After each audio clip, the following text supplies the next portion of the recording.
It's time to ignite your soul and unlock your full potential. Join us on Beneath the Helmet, the podcast exploring firefighters' health and wellness.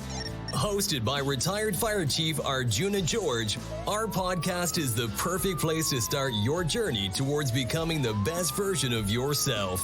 So come on, let's join the conversation and find out what sets your soul on fire. All right, everyone, welcome back. This is episode number 43, Beneath the Helmet, Season 2. So today I got a chance to sit down with the president of Yoga Shield for First Responders, which is an organization bringing yoga to the fire service. There's lots of interest in this lately.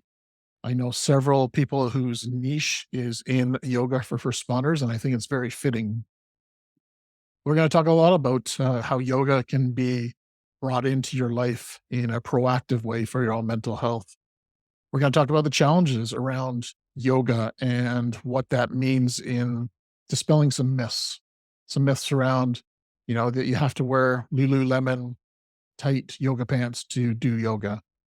That yoga is only for women. That's totally false as well. That yoga is, you have to do that in a yoga studio with essential oils and all these different things. And no, that's not true. We can do yoga as well as that. That's definitely an option, but we can also do yoga in a much more first responder friendly environment.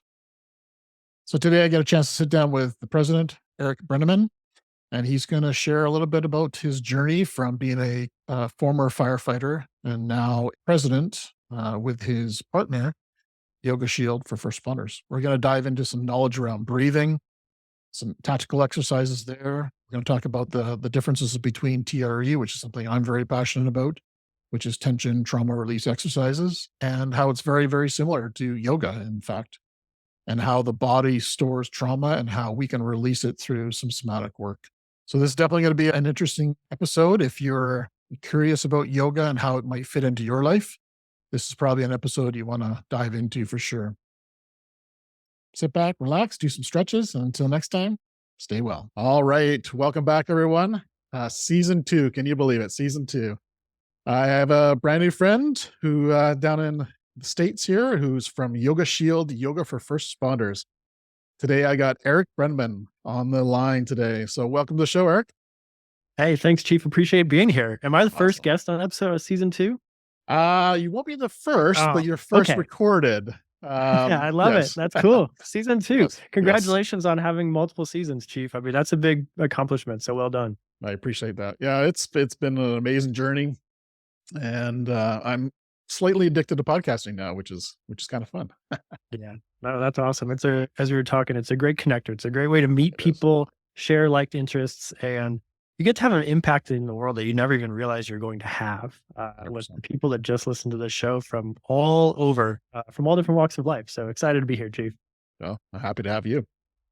So as the president of Yoga Shield, Yoga for First Responders, Eric's going to share a bit about his story. So why don't you tell our audience a little bit about who Eric is and what brought you to where you are today? Totally.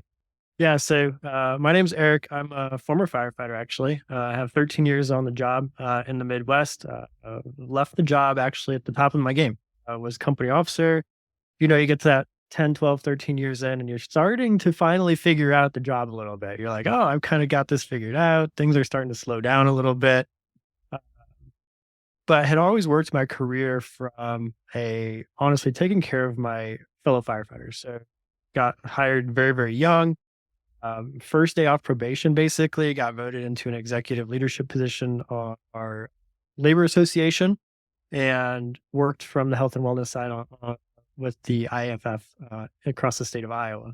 And it was very driven by that mental health aspect of the fire service. Then ended up getting promoted up to company officer. That's a very important position to make sure you're taking care of your crew. You're the first stop to make sure they go home at the end of the day. And so again, just watching out for my crews as they're coming into shift and seeing what they're dealing with and that kind of stuff was very important to me. And so I had never done yoga a day in my life. Quite frankly, had every preconceived misconception that there was out there, that it was for ladies and yoga pants and lattes and all that stuff. And it's not for me. It's not for a firefighter. But our training chief actually brought in the founder of Yoga for First Responders, Olivia, on a mandated basis. He saw that we were having some mental health issues start to pop up. He saw that we were starting to have some physical issues pop up as our workforce started to age up a little bit. And so he brought Yoga for First Responders in and literally committed to it so much that he took off one of our days of training out of our tour and plugged mandated yoga in place of it. And it takes that kind of, I'll be honest, takes that kind of leadership to make a program like this effective in public safety.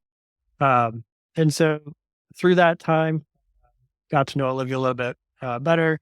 She and I are now married, full disclosure. And so I'm now working as the president of Yoga for First Responders in conjunction with Olivia, going around the country teaching our public safety personnel this super important tool for proactive mental health. I think that's a really, really important part of it because I was on my peer support team. I loved being on the peer support team.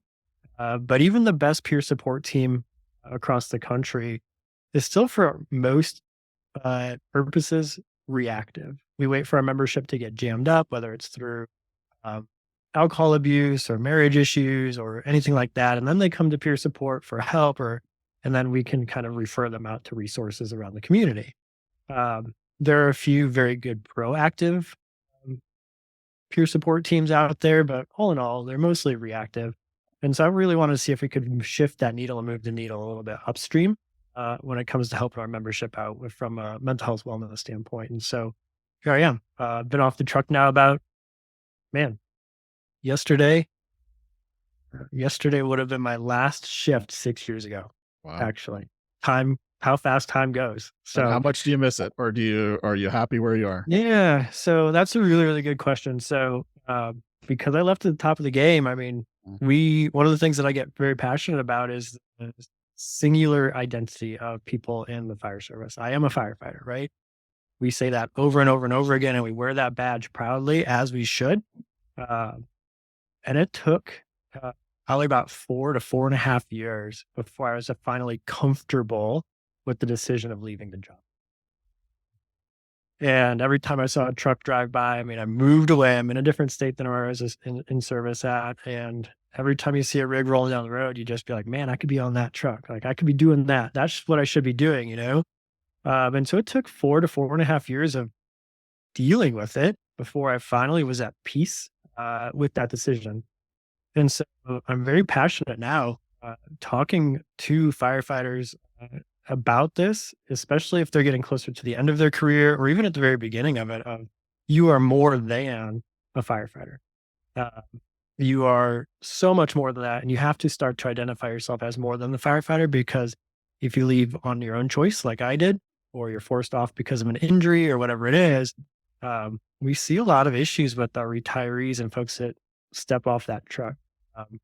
And that's very concerning to me. And so it's something I really try to address in conjunction with what I do to help people realize that they're more than a firefighter. Super important. So true. Yeah, I would say I was put in that camp as well, where I was a firefighter who I was. Fire chief was who I was. Yeah. And through this whole journey of kind of recovery from burnout, I've really realized that I am a father, I am a husband, all these different things. I'm a friend, I'm a person, I'm a coach, I'm all these different things now that I never thought was going to be me. I thought I was going to be a fire chief for life, right? Yeah, totally. And it really messes with your mental health if you don't have some sort of open mindset about other things than fire, right? So, right. Yeah. Yeah. So one of the exercises that I really like to take people through, and we actually take people through when they come through our instructor school, our train the trainer program at Yoga First Responders, is a personal mission statement. And it cannot do anything with your public safety career. Build a new personal mission statement, because so often the labels that we get put on us are put on us from a young age by our parents. It's where it starts. And then we kind of adopt those and take those on, and from our educators and our peers and our teachers. And then we take them on from our career. And so it takes some concerted, conscious effort to sit down and be like, who am I? Who is Eric? Right? And so I challenge all the listeners to the show. This is a new take on all the podcasts I've ever done, Chief. And take a moment to actually sit down and work through building a personal mission statement that has nothing to do with your public safety career. And there's plenty of tools out there on the internet that you can find of like, how do I build a personal mission statement? And you can work through these exercises. Most of them only take 15 to 20 minutes. If you want, it can go a little bit longer, but just take those 10 minutes, 15 minutes and really sit down take a Saturday morning. I mean, heck, take a weekend and sit and be like, who am I today? And then revisit it because it's going to change, right? Like I just became a dad. I have a 13-month-old kid. Being a father was something I always aspired to be. But now that I have a kid, like that changes my identity. It changes some priorities in life. And so you do have to revisit that personal mission statement. I would suggest on a yearly basis, but try that, folks. Like Beautiful. start there. Start with who you are. Well, it could be a perfect New Year's resolution as well, right? Instead of resolutions, throw that out the window and Right? develop a personal mission statement for that year, maybe even. Wow. Yes, exactly. And it's different than goal setting because then what I really like about personal mission statement in this practice is that becomes your filter for everything else in life. So as decisions come at you in the new year, you can filter them through your personal mission statement. And if they aren't in alignment with that statement, then I hate to break it to you folks, but the answer is no. We in public safety saying no is really hard, especially if somebody's asking for our help and we're like, oh, I should really help them, but it's not quite in alignment with who I am or what I want to do, or it's going to take me away from something that's really important to me. We're still the types of people that will typically say yes. Then all of a sudden we're doing all of these crazy things. We're like, what about me? And when it goes to talking about burnout and talking about our mental health and wellness, that word no can be a really, really powerful word. So make sure that the things you're doing are in line with that personal mission statement. And if they're not, say no. Like try to cut some things out of your life. It just may change your life. Yep. Love it. Love it. Do you mind sharing your own personal mission statement? Is that something you want to share? That's a Private really thing? important. No, it's not even a private thing. So at this point, I would say that my personal mission statement is first and foremost to put myself in a health and wellness spot so I can be there for my family. For far too long, I put other priorities above my family. I am a victim of the fire service. I am unfortunately divorced and remarried, but happily remarried with a kid. But for far too long, put the union, put the overtime, put the work, put the job and everything else above my family, quite frankly. And then when some personal issues popped up, saw how those cracks then became big crevices in the relationship.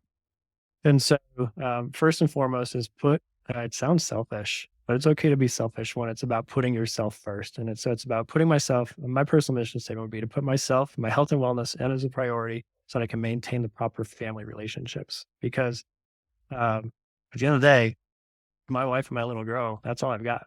If I work a full-time job outside of yoga for first responders. And there's a saying that I really believe in too, that if I were to die tomorrow, they'd have my job filled next week. I'm replaceable, but I'm not replaceable to my wife, and I'm not replaceable to my daughter. And so to be there for them, that's what I'm living for these days. And I've never lived for those folks before, and it's really, really powerful and it's super cool. But it also makes me say no to a lot of things, and you realize how quickly you're out of alignment when you put those things as priority. So. And then the second part of it is to continue to be in service of others. That has always been a passion of mine. It's been a passion of most people in public safety.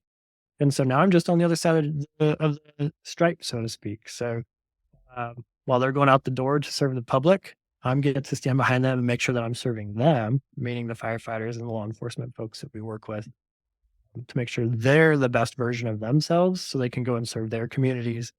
And honestly, what I've heard more importantly is be of service to their families as well. If we can, this is going to get a little bit personal. I was talking with a cop who went through one of our research studies that we'll talk about here in a little bit. And when I was doing the interview portion with him at the end of the study, he said, it's funny, Eric, because he said, I thought this was all going to be for me. And he said, and it was.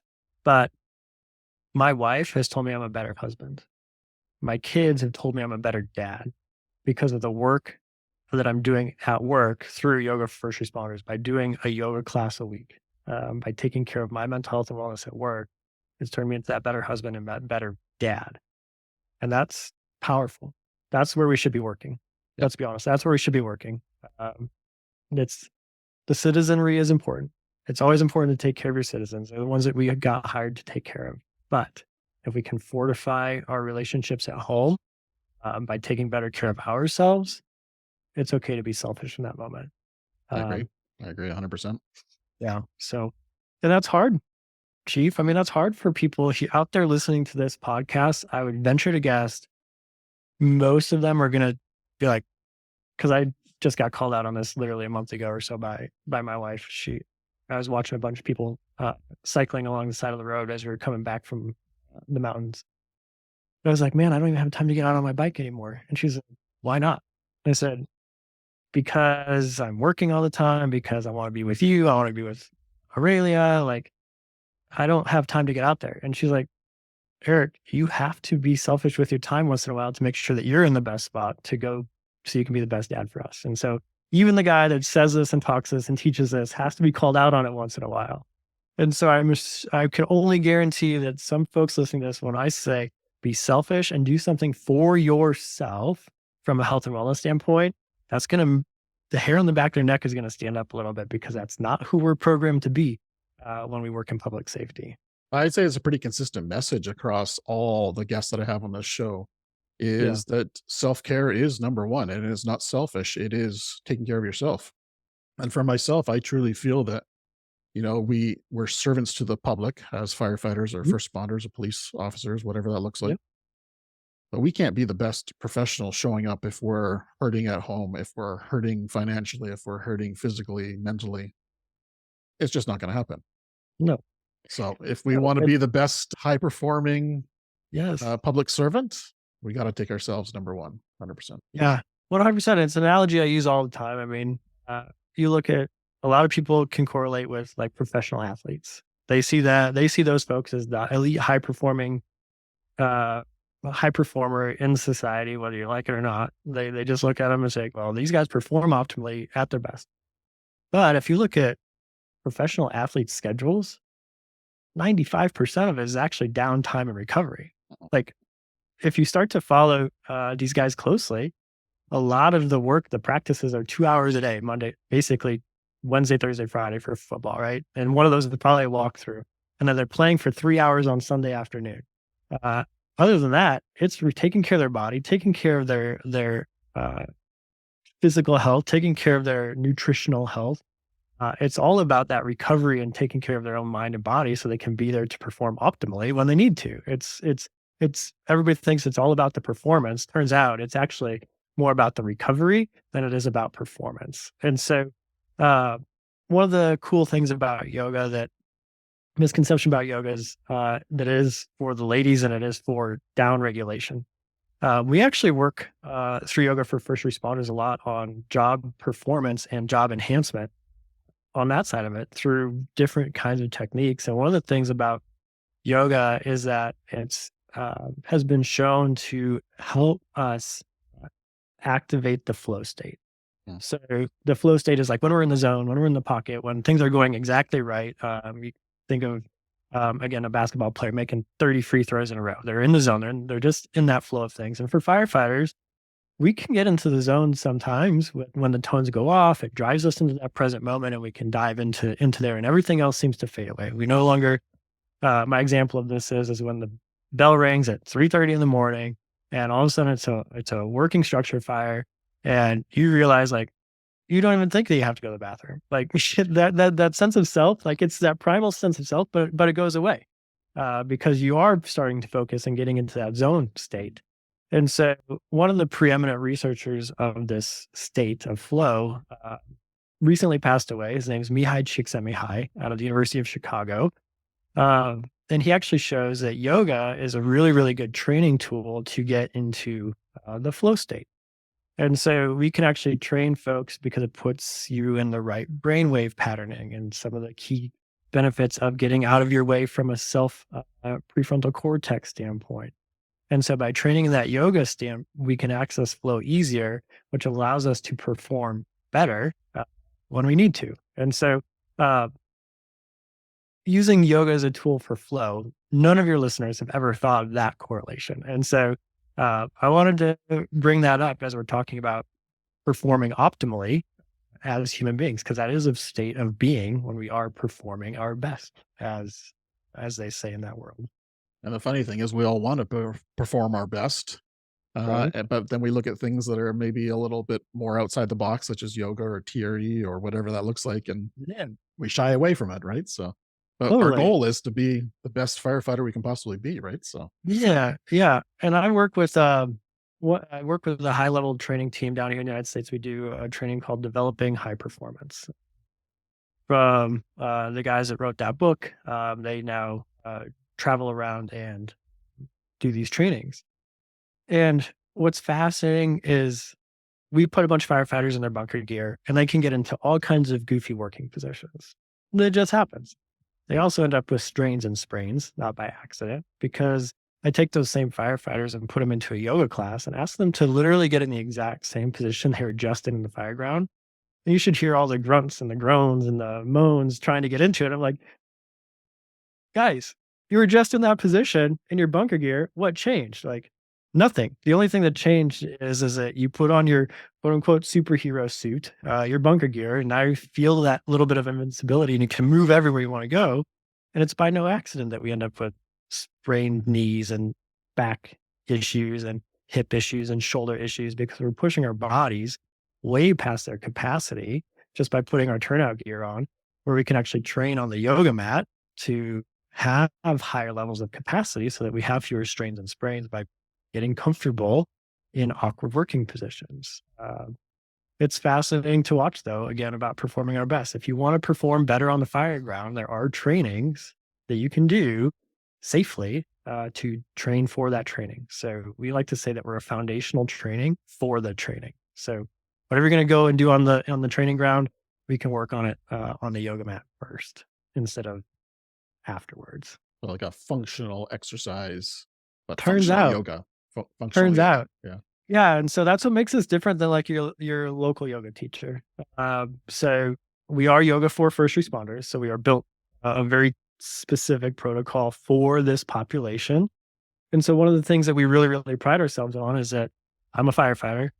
Olivia, who founded this, she went through both the law enforcement academy and a fire academy, solely to learn the functionalities, the body mechanics of all of the different working positions that these two professions specifically have to do, and then correlates them back directly to yoga. So everything that we do in our yoga classes have a job specific applications. So we will never ask our students to do anything that we cannot directly correlate to the fire ground, for example. So a couple of other things that we don't do that makes us a little bit different is we don't use Sanskrit, that language that you may hear in yoga studios. We don't use any of that. It's kind of like how the fire service got rid of the 10 codes, or at least for the most part, has gotten rid of the 10 codes. We just use plain English. So everything that we do is in plain talk. You never have to worry about feeling weird because of using some kind of strange language. We don't use music, and we don't use incense or essential oils. Both of those have their place, and folks can use them at home, but in our classes, we don't use them because we're working with public safety folks and we don't know your stories. One of the ones that I like to bring up is lavender essential oil, for example. There are plenty of studies that show that lavender has a calming effect on the body and nervous system. Until the car accident you ran on yesterday, where 3 kids died and the car crashed into a lavender bush. Like that, lavender's not so calming anymore, So we are very, very intentional on what we do and how we do it, so that every physical movement has a job specific application. Then we really work to keep the population that we're working with in that safe space, so that they always feel that they're taken care of, that they don't have to take care of us, or that we don't understand them, kind of like a local yoga teacher coming in might. And so, but at the end of the day, we are rooted, Chief, in traditional Hatha yoga. I mean, we were talking at the beginning that you're trained in TRE. And so that has a lineage to it. We're rooted in Hatha yoga that's over 5,000 years old at this point. And so we are very traditional yoga. So our protocol really falls into three categories, if I may. So we start every class with tactical breath work. Breathing is the foundation of what we do. I have training resource guides. I'd love to actually put a link to our PDF of our training breathwork training resource guide in the show notes. So I can send that link to you if you don't mind. Fantastic. Yeah, because if we can control our breath, then we can control every other aspect of our body, mind, and nervous system. And so by controlling our breath, we can control things such as our heart rate variability and our brainwave patterns, let alone just stopping a physiological response of the fight or flight response. So I want to make sure you're trained very, very specifically in breath work. Then we add on physical drills. And this is what most people assume yoga to be. It's the postures that if you were to Google yoga, you'd see the skinny white ladies, quite frankly, putting their legs wrapping around their head. Not us. Like I said, every physical thing that we do is job specific for what we do. So for example, we'll teach mountain pose and then mountain pose arms up. And so mountain pose is just standing basically at attention. And mountain pose arms up is basically holding a ladder up over your head. Like you can make the direct correlations to those. The reason why we use physical drills, though, is because there are some really, really key benefits to activating the body. The first one is actually I'm trying to activate a stress response in the person that I'm teaching. And the reason for that is if I can activate the stress response, then once I have you activated, I actually come back in and recoach the breath work on top of it. So that the next time your body starts to activate the stress response again, it already knows, oh, I'm under pressure, I'm under stress. I've been trained how to breathe now, and we've taught a very specific breathing technique so that it engages parasympathetic dominance and re-engages prefrontal cortex so you can have better decision making. So as we amplify the stress response by getting into harder and harder postures, then the next time you're stressed a little bit more and more and more and more, you already fall back and trained into that breathing technique. So we use the physical drills to amplify the stress response so that I can train the breath work. Step one. The other reason why we use physical drills, and this is really kind of your world at TRE, is that there's a lot of research out there that shows that our body holds on to the stress and trauma of life. And so by using physical drills, we can actually start to, we say, process the stress out rather than just sweeping it under the rug or numbing it with alcohol or a vacation or whatever it is. We actually start to process that stress out and literally wring it out of the tissues, some of those unresolved stress hormones that are stuck in our bodies. And so we use the physical drills to get rid of that. So if I put somebody in high plank or push-up position long enough, they're going to start to shake and they're going to start to tremor and they're going to start to realize that. And it's not necessarily that they're weak. It's just that there's something there that's literally starting to process it out. And so I watch their breath work. And if they're safely breathing the way I've got them, want them breathing, and they're starting to do that little bit of tremoring, we coach, hold on, like let the body do what it's doing here because it's actually processing stuff out. I can see you starting to line up because this is kind of that TRE world, right?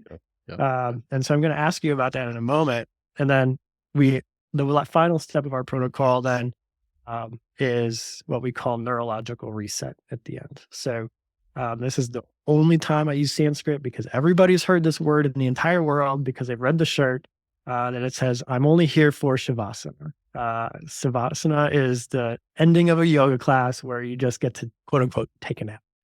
That's the only time I'll use Sanskrit. We call it neurological reset. But where we're a little bit different is that we actually then drop in single point of object focus meditation. So powerful tools to gain back control of your mind. Because one of the worst things for public safety is trying to go to sleep at night. Let's be honest. The mind just races and it just goes and just goes. And so we give our first responders tools then that they can control that mind, catch it, and think about what they need to think about, AKA what we're coaching them to. Like just listen to the sounds in the room or just count your breaths. Simple techniques they can do on their own. but it's important to do after we've activated them, that we then teach them to regulate afterwards. So that's our protocol in a very short, small nutshell. And because of your expertise, like when I talk about like the tremoring and the slight shaking in a high plank or in any of our postures, quite frankly, if we hold them there long enough, a slight tremoring will start to happen. And I often have students say, "This feels like TRE." And well, I say, "Yes, seems like it. That's not my lane of genius. That's not my zone of genius. I've done enough research to be dangerous on it, but it is your zone of genius." And so, if I may, can you just expand on that just a touch for me? For sure. Well, TRE essentially is fatiguing the muscles. And when we actually fatigue the muscles to get to a certain spot of shaking, that's when our body innately starts shaking. We are meant to shake as human beings. We are Sure. meant to, after any sort of trauma, any sense of stress, any tension, we are meant to actually physically shake. So it's actually a neurogenic shake. So it's actually our nervous system is what continues the shaking. So we get to a point where we can exercise our muscles, and we do this through 7 exercises in TRE. Mhm. And we do that through that. And then once we start tremoring, our body now knows that it's safe to tremor in the future. Yeah, And so that's the beauty of it, where, you know, it just kind of takes over after that point. And the sure. body will neurogenically start to shake out tension, stress, trauma. So to actually go through the exercises and fatigue the muscles is just a way to open that gate to allow your Yeah, body to say it's safe to do. It's not really the exercises themselves. They're, almost for beginners. And as you grow your practice, that tremoring, that shaking can happen without any exercises. yeah, I can lie on the floor within 30 seconds. I could be shaking, sure. and it's an interesting kind of feeling. And actually, when I teach it, I mentioned that it's very similar to yoga, and a lot Yeah, of a lot of the poses are almost like a yoga slash stretching. yeah, Um, Very simple procedure to do, but very similar to what yoga is as well. yeah. And amazing results I've seen in it because it's actually working on the fascia and the nervous system. Absolutely. Absolutely. Right. And that's what at the end of the day is like, I have a lot of folks that say, "Oh, yoga's not for me." And I used to accept that. I really did. Cause it's like, okay, each their own, whatever. Go find whatever makes you happy. But I've started to push back on it a little bit. Uh, because at the end of the day, what you're doing in TRE and what we're doing in yoga is actually working at a biological, like a neurological level. It's a cellular level change. And so by saying that yoga or TRE isn't for you, isn't for me, that's actually saying that you are different, biologically different than the 8 billion other people walking around on this earth. And with all due respect, Joe firefighter, uh, if you're that special, that different, you would be in a lab being tested right now. The fact that you and I are having this conversation tells me that you're not that far off from the other 8 billion people walking around from a cellular biological level. And so Yeah. if you gave yoga a real chance, or if you gave TRE a real chance, it would work for you. It will work for you because it is literally working at your cellular, neurological, the foundation of your being level. I mean, and when you learn the science behind it, it's mind blowing, right? And so I appreciate you sharing about TRE with me because it actually sounds very similar in some aspects for what we do and why we push into that shake a little bit from our protocol specifically, because we need to process that stress out. And we even talk in our in-service training that I believe it's Grossman's on combat. He talks that there's 3 ways for a mammal to reach homeostasis after an activation. And one of them, quite honestly, is shaking. Like that's the first one that he mentions Yep. in the book, because if you watch, there's some videos out there of like a bear being tranquilized for a scientific test, and then the bear starts to shake afterwards, or that you see the antelope shaking after being chased by the lion, like. And so that we teach that, but because of our mind and our society, it's always the toughen up, man up, don't cry, don't shake, all that kind of stuff. You're weak if you do. And so it kind of shuts that offline. And so, okay, if that's offline, uh, then what are the other options to actually come back to a homeostatic standpoint? And so, what it sounds like you guys are teaching in TRE really is embracing that mammalian shake to let the nervous system self-regulate in the moment rather than bottling it up, storing it up, and hoping that we get to deal with it in the future, which, let's be honest, we never do. Yep, 100%. And I Yeah. think the other nice bonus with yoga and TRE is you can do it in your own private space. So if you Right. don't quite feel 100% comfortable, you can do TRE, you can do yoga just by yourself. And that's Totally. going to have a huge, huge impact in your life. There's great power in doing it in groups though as well. But for those Yep. who are like on the fence of like, oh, can I do this? Or I don't want to look weak, or I don't want to look Yeah. sound weak. You can do it by yourself. But let me tell Yeah. you, it's not weak to shake, not weak to take care of your body. So 100%, quite the opposite, actually. yeah. And so you do hit on something else. And so we do group classes inside public safety facilities. So we don't own a yoga studio. That's one of the questions we always get is, where's your yoga studio? We don't own one. We only teach classes in public safety facilities or where they are training, for example. And so we go to them. We have about 400 trained instructors across the country, coast to coast, border to border. And so if there's somebody in the local area that of people that are listening, those folks can do drop-in classes at the firehouse. You guys call them fire halls up there, if I Fire recall? halls, fire Yeah. stations. Yeah. Yeah. Yeah.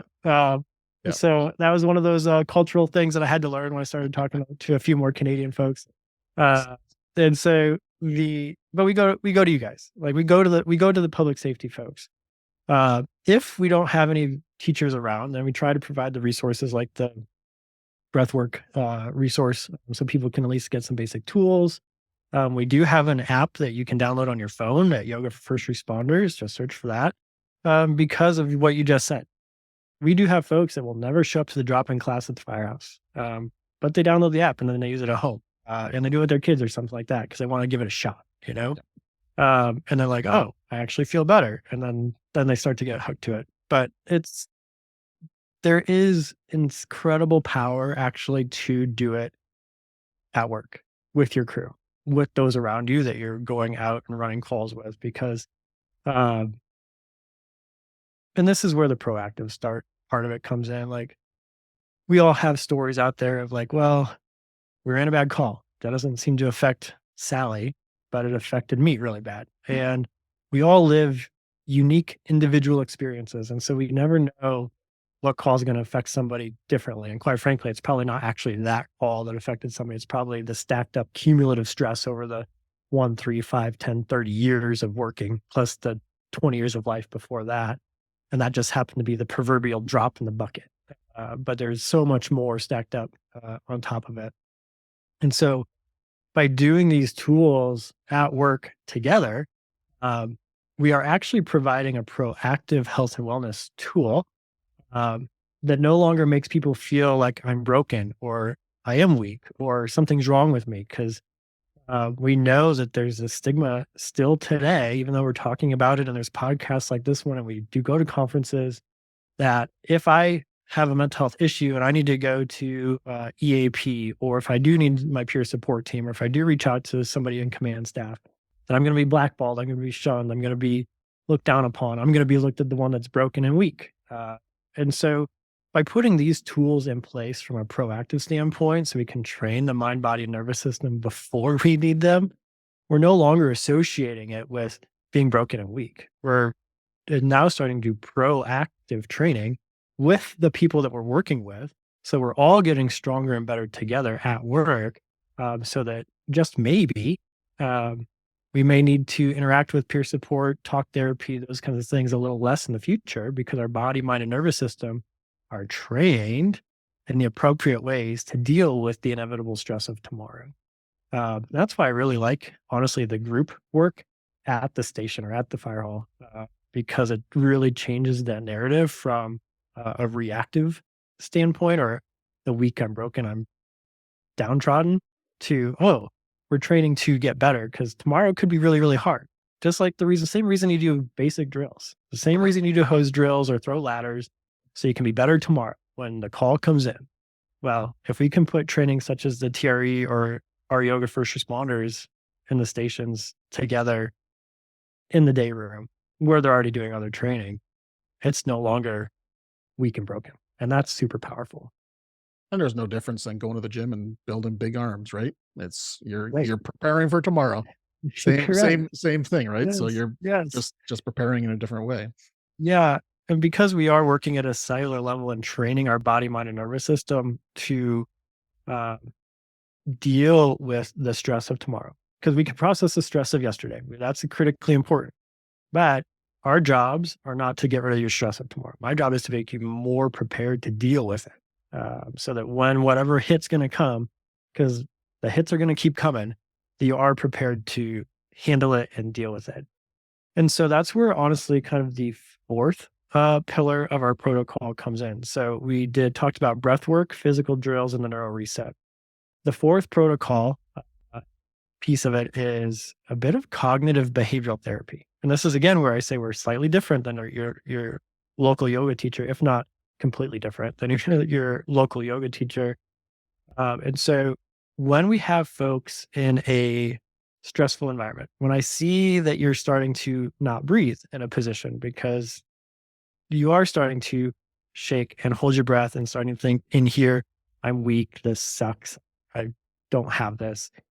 We actually come in and drop in cognitive behavioral therapy to rewire, to build a new neuroplasticity in the brain so that we start to drop in things like, I'll ask my students, is this a challenge or a threat? And then have them respond to me out loud, challenge. So even if they feel like they're under threat, they don't get the choice. They don't get the choice. Every time that I call out, is this a challenge or a threat? Their response out loud to me is challenge. Because now not only am I retraining the breath work so that when they're under stress, they've got the parasympathetic engaged, but I'm starting to rewire the brain to think that their stress response is a challenge versus a threat.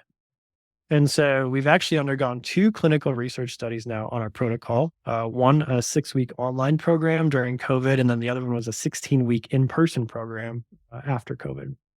And the one that we did online was fascinating. It was a small one, pilot study. I get it. For all those data nerds out there, they're going to come and be like, your N was too small.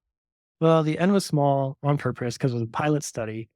But even with a small N, we found statistically significant results out of it because everybody who went through the program had a change in their viewpoint of stress, meaning that we changed their viewpoint of stress from being a threat response to a challenge response.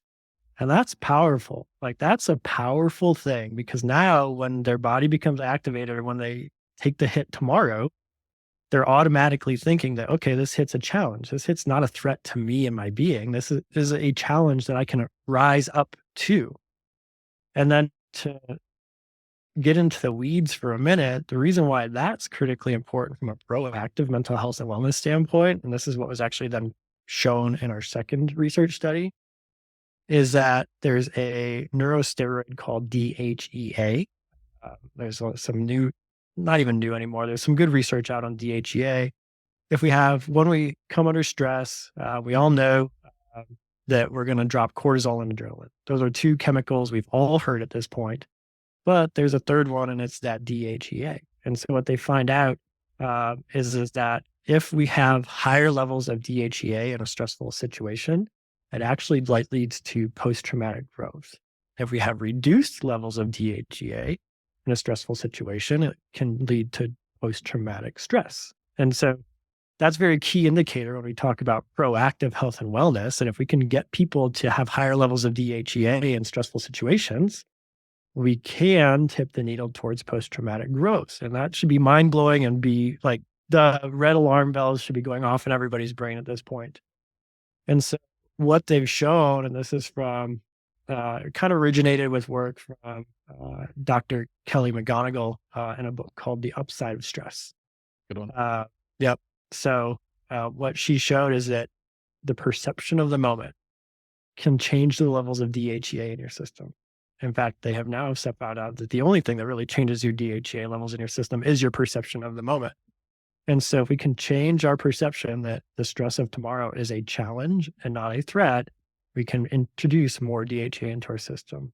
And so by having every first responder that goes through our program start to associate their stress response with challenge, we can now say, because of our second study, that we are a proven proactive post-traumatic stress reduction tool. And so we actually did full randomized in-person study and showed that folks that had sub-threshold PTSD, so folks that had the symptoms but not quite bad enough to be fully diagnosed, we were able to reduce their symptomology and keep it off for up to 90 days after our intervention with them, which is super incredible. I mean, because those are the people we want to reach, the ones that aren't fully diagnosed yet. And let's be honest, that's everybody listening to this podcast. If you are if you're riding a rig today, I hate to break it to you, but you have some level of post-traumatic stress. You do.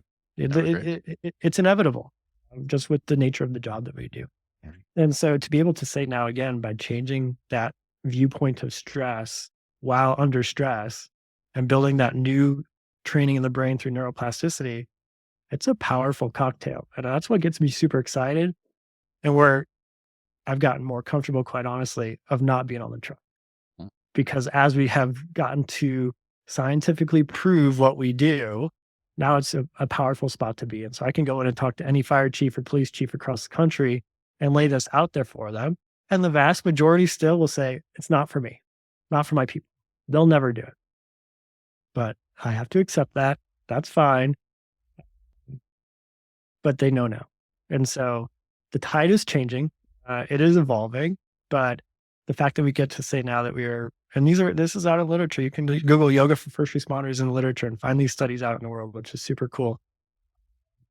Is a powerful, powerful sentiment. And I would assume, having done some research also on TRE, that some similar benefits would be out there. I mean, you talked about how you want to bridge the gap from TRE to first responders, kind of like we've done with yoga and first responders. And Chief, I would imagine similar things have to be out there on that too. Yeah, it sounds like a broken record of what I'm going through for sure. Right? Oh yeah, for sure. Yeah, getting that message through is a tough battle. That's the toughest part, is to prove the power of TRE, to prove the power of yoga, to prove the power of self-care. That's the biggest kind of hill we're climbing right now. But each day we are making headway. Each day we are making new connections and new kind of opening people's minds and eyes, right? So totally. And we say, and you've probably felt this too, and it's been hard to quote unquote prove it, because we've been working with the subtle body, our mind and nervous system. Historically, those have been very hard to measure. I mean, we can measure how many pull-ups you could do. We can measure how fast you could run a mile. We can measure how fast you could flip tires or do your hose drills and things like that. So that's why those became the standards. But thanks to biofeedback machines, I mean, heck, everybody who's wearing an Apple Watch these days can get their HRV numbers real time, which is phenomenal. Or we can put little things on our ears and use from a company called HeartMath and watch how fast we can put ourselves back into a coherent state. And so we can now see the things that we're working on in the subtle body, the mind, body, nervous system, from a data standpoint. And when we talk about, I mean, I'm sure you've heard it a million times, data-driven decision-making. We all have to have data, but to drive our decisions. Okay, fine. I can now bring you literal data. I can put wearables on your firefighters and go through breathing techniques and mindfulness reframing techniques. And you can literally see real time them putting themselves back in a coherent state. I can stress them out literally just by setting them in front of you, Chief, no offense, but you walk through the door and some guys are going to have a physiological response. And so we can see that happening. And so then I can watch that happen, and then I can give them a tool. And within a matter of seconds, 30 seconds or less, by breathing, instead of getting their mind right, I can watch them put their mind, body, nervous system back in a state of coherence, and then print off that graph, hand it to the chief and say, this is why we do what we do, And then it's hard to argue. It's hard to argue with it at that point. And so thank goodness for the wearables and the biofeedback machines, because those are making our jobs easier, our jobs being yours and mine, with trying to move this into that realm of the subtle body into data-driven decision-making. So much so that some of the special forces units here in the United States, they're actually using some of these biofeedback machines that their operators have to put themselves back into a regulated state before they move on to the next drill of, say, an obstacle course. And it's all timed. And so you have to put yourself into a regulated state very quickly before your green light, check, go on to the next one to complete the drills. And so that's kind of that panacea, that next level is when we can put self-regulation uh, as a standard in our training. So I love it. I love it. I know, right? We're both smiling ear to ear. The future is bright. It really, Yes. really is. I'm really excited about it because of the technology and the science that is backing everything that we do. And so that kind of drives another point of why we're a little bit different. So everything that we do is already written in the literature. It's already founded to be proven from neuroscience, from a lot smarter people than me. Let's be honest. I'm a firefighter at the end of this. People with a whole lot of letters behind their names. I get dangerous because I read the books. But it's all already proven. It's all already proven. We've just taken this fascinating cocktail mixture of things and combine it all together to take it out into the world to make it work. And so, yeah, I love it. I hope that we've been able to dispel a few misconceptions about what yoga is through this. We've kind of taken a winding journey. Yeah, no, I think it's a natural journey through the whole thing, right? So, yeah, for myself, I use the Aura Ring for biofeedback. I use my Apple Watch as well, but I also fan of HeartMath for sure. So I got in fact, I've got setups and got the HeartMath, the newest piece right here sitting next to me. So when we just purchased those, I got an email from a gentleman at HeartMath specifically, and he reached out and he said, with a bunch of their studies on what they do. And we've historically pulled some of the research from HeartMath because they've done a lot of research on law enforcement officers actually and worked with law enforcement. And so it's always been kind of nice that we had something kind of in a sister category, like kind of in alignment, but still different than what we do. But it was an easy jump for people to be like, oh, if it works this way, it probably works in your methodology. But that's why we ended up wanting to do the research on our specific protocol specifically, rather than relying on saying, well, it's kind of like that over there. Yeah. And so, no, it was good to do our own research, but yeah, we use tools like this. I mean, this is an easy tool, HeartMath. I'm not paid by them or anything else, but like $100 or so, $150 tops. It's a little device. You attach it to your ear, and you can actually train putting yourself back into a coherent state. And on our breathwork guide, there is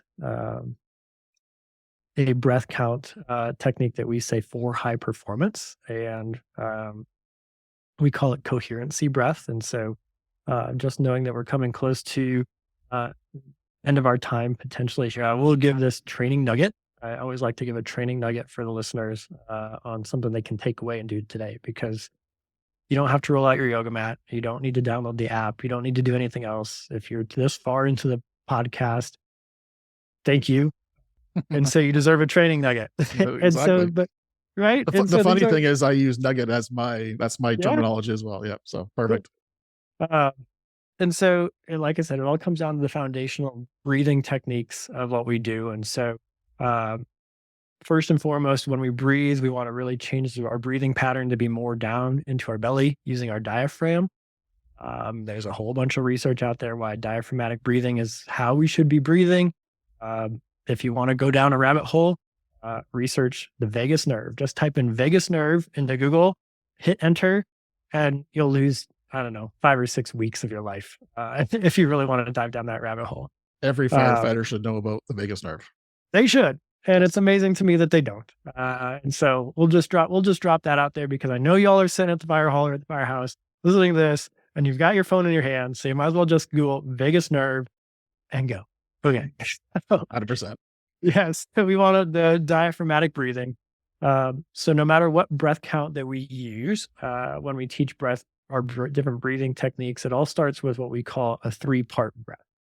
And so it's really easy to teach. So for those that can't see what's happening on the videos, you take your hands, you put them down on your waist where your belt would be if you're sitting up, or down below your belly button, a little bit lower than you would think. And so then as you inhale through the nose, if at all possible, you inhale and the belly pushes out. And as you exhale, the belly draws back in. And as you inhale, the belly pushes out. And exhale, the belly draws back in. So that's the first step of 3-part breath, belly. You're going to take the right hand and put it on your rib cage, kind of where that SCBA strap kind of cuts across. A lot of folks are like, oh, I'm wearing my pack. I can't breathe as big while I'm wearing my pack.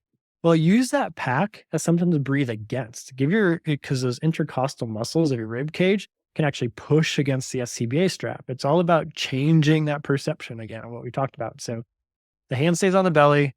Your right hand goes up on that rib cage like that SCBA strap. So now as you breathe in, the belly pushes out and then the rib cage expands second. And as you exhale, the ribs deflate first and then the belly draws back in. Inhale, belly, ribs. Exhale, ribs deflate, belly deflates. So that's the second step. Then take the hand that's on the ribs and put it on your chest below your clavicles. And now for a full 3-part breath, as you inhale, the belly pushes out, the ribs expand, the chest inflates a little bit. And then exhale, chest deflates, ribs deflate, belly deflates. Inhale, belly, ribs, chest. Exhale, chest, ribs, belly. So that's the foundation of everything we do. 3-part breath. We got there by talking about heart math and coherence. And so I'm going to give you our breath count for coherency breath. So it's still that 3-part breath, but the count for this is you're going to inhale for a count of 3. So it'd be an inhale, 2, 3, hold for 2 at the top, then exhale for 5. So in for 3, hold for 2, exhale for 5. So your exhale is a little bit longer than your inhale. Through the belly, down into your nose, you'll activate the parasympathetic nervous system, your brake system, guaranteed, unless you're that one person out of the 8 billion people that has different physiology, and you don't. So it will work. It may take some time, but for a state of coherence, this is when your mind, body, soul, nervous system, all the words you want to use are working in conjunction. And so what they show is that anywhere between 5 to 7 breaths per minute. And if you want to get extremely specific, it's 6.6 breaths per minute, puts you in a state of coherence. So if we do our rudimentary math, in for 3 seconds, hold for 2, out for 5, that's 10 seconds, 60 seconds in a minute, guaranteed to put you in that sweet spot of 5 to 7 breaths a minute using that breath count. And then using that 3-part breath, that's a powerful, powerful breathing technique to take away and just start to practice throughout the day whenever you think about it. So you're like, man, I'm thinking about my breath. Maybe I should try this. 3, in for 3, hold for 2, out for 5. Yeah. Yeah, I talk about it in my book. I just learned how to breathe 2 years ago. Right? That's the title of the because honestly, probably like every other first responder who's listening right now, Yes. all up in the chest. Yes. And I actually did heart math, and that's how I found out that I was not breathing effectively. Correct. Very first time I used heart math. And then after that, I was like, I've been practicing diaphragmatic breathing. Yeah. Every day. And it changes everything. And it really, really changes everything. And think about it, folks. We watch how our patients, like I'm sure you guys are first response, medical response. Yes. Most of our services are, right? Yep. And so we watch how our patients breathe. We take so much information in on how they're breathing. And so how you're breathing impacts every other part of your being. And so if you're not breathing correctly, just think about like if you can see when your patient's not breathing correctly. And then you start to think about, am I breathing correctly? Oh, shoot, probably not. And so I need to learn how to breathe differently. And then you get into the science of nasal breathing and how nitric oxide is more potent through the nasal cavity than through your mouth. And then how that actually engages more of the parasympathetic response in breathing and through the mouth, and how it works better at the blood oxygen exchange at the lower level of your lungs. And Chief, we could go on to 3 more episodes about just the physiology of breathing alone, because that's my wheelhouse. Nice. That's what I really, really pride myself in. And there's one thing that's so critical for the fire service that I think I can't leave it out since we're diving into the breath work stuff. It's called the Bohr effect, BOHR. And this is founded from a physiologist named Christian Bohr back in 1904. So coming up on 120 years ago. And this blows my mind that this isn't being trained in every single training academy across the country, quite frankly, across the world. Because so what the Bohr effect shows, and this is back to breathing 101, is that as levels of carbon dioxide build up into our system, it's the baroreceptors in our brain that says, oh, too much carbon dioxide. We need to take a breath to bring the levels of carbon dioxide down. So it's actually carbon dioxide that's giving our body the signal to breathe. But for a long time, people thought that carbon dioxide was waste gas, useless gas in our body. But what that carbon dioxide actually does is it allows the blood, the oxygen hemoglobin exchange to take place at the cellular level. So it actually, higher levels of carbon dioxide actually allows the oxygen to leave the blood easier to get into our tissues. Meaning that if we can live with a slightly higher level of carbon dioxide in our systems, in our bodies, our muscles use that oxygen more effectively. That's critically important when you have a limited amount of air hanging off the back of your body. And so if you want to make that pack last longer, we need to be able to train to be able to survive and sustain ourselves with higher levels of carbon dioxide in our system. Now, you go to every fire hall across Canada and every firehouse across the United States, and you go in there, and as we talked about, you walk through the door, the vast majority of those firefighters are going to be sitting there, mouth breathing. Yes, we make fun of them, but they will be mouth breathing. They will be breathing high and tight into their chest. So they have dysfunctional breathing, which means they cannot perform optimally with high levels of carbon dioxide. And then they wonder why they're breathing through their packs in 5, 10, 15 minutes on a fire scene and coming out of the fire with their pack frozen to their back, even in the height of summertime. And so there are breathing techniques that you can do to train your body to survive with slightly higher levels of carbon dioxide in your system. It's basically the exact opposite. I get this question a lot. The exact opposite of Wim Hof breathing. So most people are familiar with Wim Hof breathing at this point. It's where we basically hyperventilate. So we're blowing off the CO2 and then holding our breath for as long as possible. Well, that until the CO2 comes back up and then trips us to breathe again. That's not what we want to train as firefighters, quite frankly. It's good breathing technique for the reasons why it's there. But if we want to perform optimally as firefighters, we actually have to kind of train the exact opposite. We have to train for higher levels of carbon dioxide in our system. And so this comes from a training methodology from a gentleman named Patrick McKeown, author of The Oxygen Advantage. Fantastic book. I am an Oxygen Advantage certified instructor. So this is where I'm pulling from for this part of it. Ties directly into, as you know from reading Oxygen Advantage, a lot of it is traditional breathwork practices from yoga, actually, that we're repopularizing. And he fully admits that. So the breath technique to train your body to have higher levels of CO2 is also on this resource guide. I'm going to put in the show notes. Is called For Increased Stamina for Firefighters. So it's very, very simple. You inhale, then you exhale normally, and then you hold your breath out. And so the goal to start with is to hold out for about 10 seconds. If you've never trained in breath work and you have highly dysfunctional breathing, don't feel bad, but I'm going to tell you, your score may be 5, 6, 7 seconds. And that's okay. That's where you're at today. It's like any training and it can get better. And so just slowly start to work on slowing your breathing down, breathing in through your nose, inhale, exhale, hold. And then this time try to go for a 1/10 of a second longer. And then do it again, 1/10 of a second longer. And 3 or 4 rounds a day. And slowly over time, you can get that number to increase. And so for what Patrick McKeown says is good breathing, non-dysfunctional breathing, you should be up in about 20 to 25 seconds on that breath hold. I'm telling you and telling your listeners, don't expect to be at 20 seconds. The vast majority of us when we start this are honestly going to be down in 5, 6, 7 seconds. And that's okay. It's where we're at.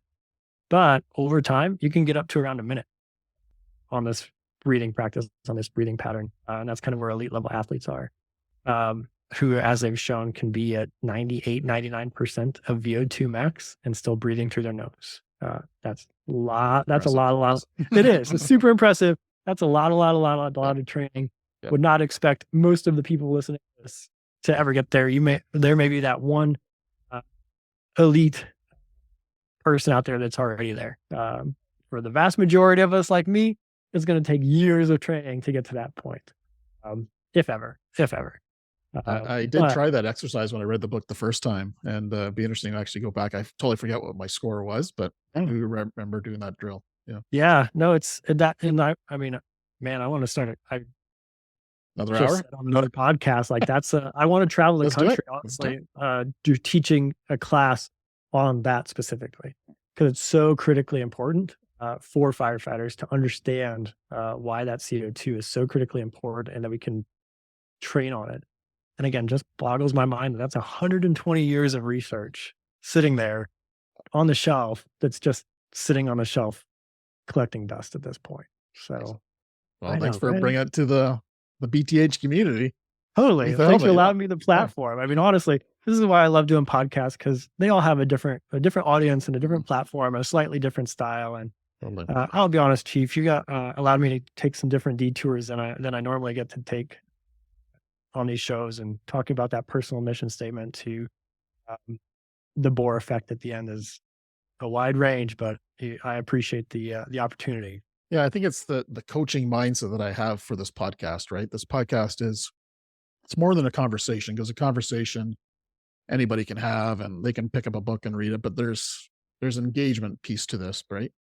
But I like flow. I like it where it just naturally flows, where people feel like they're involved in the conversation or sitting next to us, right? So yeah, that's let's be honest, is the biggest thing I miss from not being on the truck anymore, is sitting around that coffee table in the day room, drinking the coffee, solving, this century's problems and next century's problems, and half the ones from 3 centuries before us. Exactly. Yeah, totally.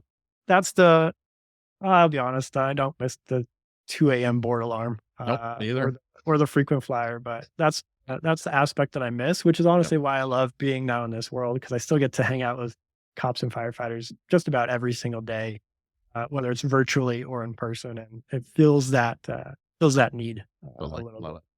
So I'd love to hear your thoughts, Eric, on, or maybe a message to the leadership in the fire service.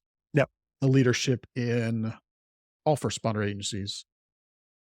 What's a little nugget that you could kind of dangle in front of them to see the importance, or just test it? Like, what do they need to know to really feel comfortable to make the decision to start a yoga program or something similar? Yeah. Wow. That's a powerful question. And the answer is going to come in twofold. Number one, know that our program specifically, because we have undergone the clinical research studies, is proven to work. So you say the data matters.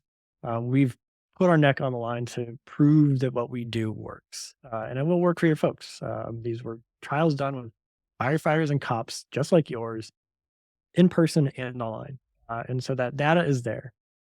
But the more important message, honestly, is I challenge you to get out of your own way. I challenge leadership to get out of your own way, because I reach out to fire chiefs and police chiefs on a daily basis and hear the same answers. No, over and over and over and over again, where they get frustrated that I called them the wrong title. And we're so wrapped up in the fact that I called you, I'll pick on my law enforcement brothers and sisters, since they're not the ones listening to this show, that I called you sheriff instead of chief, or chief instead of sheriff. That just prickles their skin so much. They've lost the message of what I'm trying to tell them. And I fully admit I'm human and I make that mistake once in a while. And the fact that our leadership loses sight of what's so important for their people, or they've been told that I need to do something, and so I'm going to we have EAP, or we have other programs, or we have our peer support program. Right. We have. And our numbers aren't changing. In fact, they're getting worse. And so it's time, as leadership in public safety world, fire service, law enforcement, whatever it is, that we start to find proven tools that affect our people on the biological level. And that's the challenge I give to you, because it may not be yoga. I fully admit that. But Chief, you have TRE. There are other things out there that work on such that biological level that have the data to back it up, whether it's the Aura Ring, the heart math, whatever it is, we can sit in your office and work through this together. So just get out of your own way. Like, give it a shot. Give it a shot. That's my message. Yep. Try it once. If it doesn't work, at least you said you tried it, right? So Yeah, exactly. Exactly. And it's so frustrating the amount of leadership. I'm gonna step out on a limb. The amount of leadership that honestly is, whether it's ego driven or I'm the chief and so it's my way or the highway or whatever it is, that chest beating attitude, kind of that old school mentality, quite frankly. There's no place for that in the fire service anymore. I mean, I'm going to Here. call it as it is. There's no I place for agree. it I in the agree. fire service anymore. Here, And here. if that's you, I'd say it, but you're part of the problem though. The evidence is out there. The evidence is there that if you're on the other side, you're now part of the problem, and you owe it to your people. You owe it to your people, quite frankly. And you owe it to their families, most importantly. When we have the data to show that it can make them better husbands and wives at home, you owe it to their families. Yeah. At the end of the day. Well said. Well said. Last question. For people who are kind of jump the fence and they're game for this, they want to incorporate this into their organization. They want to make this a regular thing. Yep. What's the very first step that somebody can take to incorporate this successfully? Because a lot, when you incorporate change, it can tank or it can be successful. So what would be one nugget of making it successful rollout? Yeah. Start small. So we get a lot of people that want to change the world. It's like, oh, I'm going to do this and force it down these guys' throats, and we're going to go every day. I would love that, honestly. The mandated approach honestly works because people actually have to show up and actually have to do it. True. But oftentimes it's the start small change. And so I have folks where programs and very, very big agencies, tier 1 agencies across the country started because of one person. Chicago Police Department mandated our program for all 12,000 of their police officers. Awesome. But it started because of one police officer and an agency of 12,000 because she believed, quite frankly, and she just kept working that chain of command over and over and over again. And so for successful implementation, how I would start with the data and the research. Start there. And we have what we call a buy-in packet that gives you the data that you can give to your commanding officer. We have a 5-minute leadership briefing video because I always say, oh, I don't have enough time to listen to this. And we said, okay, well, we'll give you the gist of what we do in a 5-minute YouTube video. No joke. Send your chief to YouTube for 5 minutes and have him watch that video. Take the breathwork resource card that's in the show notes as a PDF and say, look, it's not about stretching and touching your toes. It's actually about changing how we breathe and changing our mindset around this. Because the misconception you're going to run against is that it's all about stretching. I don't have the yoga body.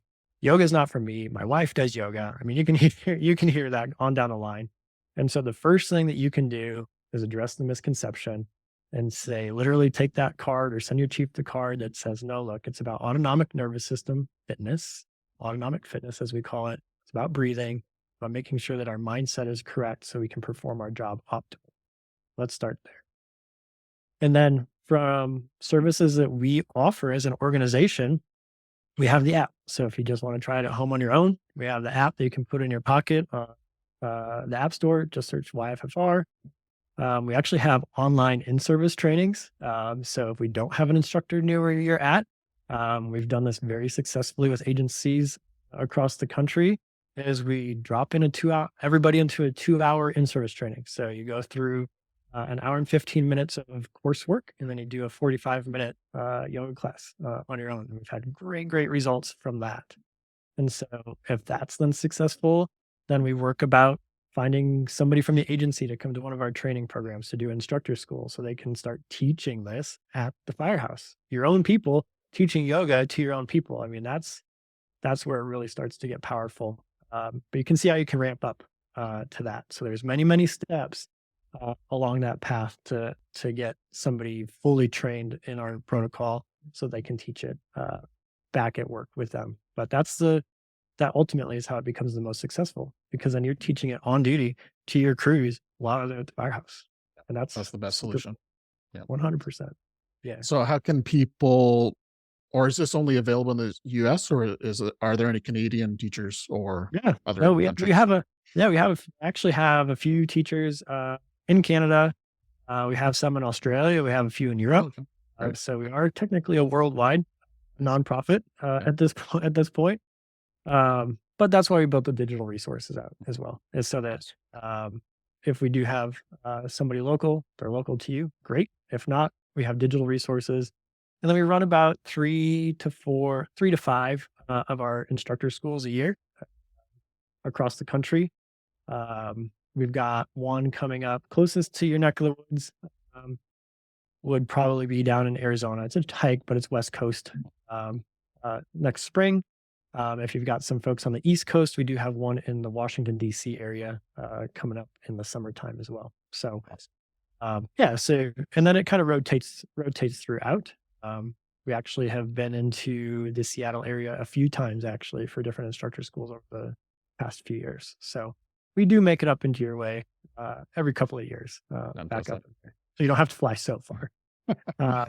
But I'll be honest, Arizona sounds better than Seattle, though. That's fair. Well, listen, I'll be honest. I think your spot sounds pretty darn nice for where you're at. And so we'll host you. I was going to say 2020, we're booked out for 2024. So 2025, we might have to come up into your neck of the woods. Sounds do good. something up there. Sounds good. That'd be cool. Well, Eric, it's been a true honor to meet you for one. We connected just through the internets, and definitely have a lot of similarities in what we're trying to do in the fire service and the first responder world in general. Yeah. Taking it from a very human aspect versus a very logical aspect of mental health and self-care.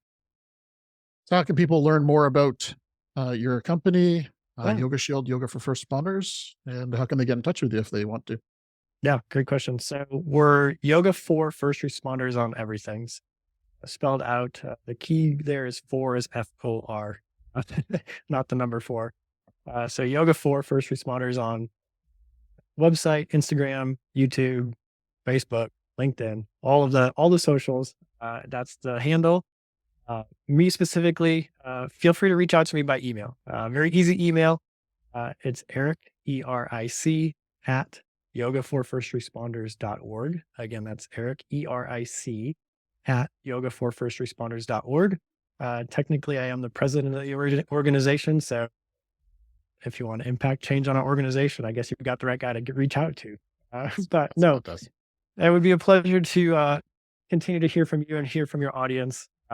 And again, it's been a pleasure, Chief. I'm excited to continue our conversation after the podcast in the weeks and hopefully years to come, because the alignment on what we're doing is it's too close to not continue this newfound friendship, which is why the podcast is so powerful. It is, yeah. And like the connection, like what would have been the chance of you and I meeting and talking for an hour, right? Pretty slim. So, yep.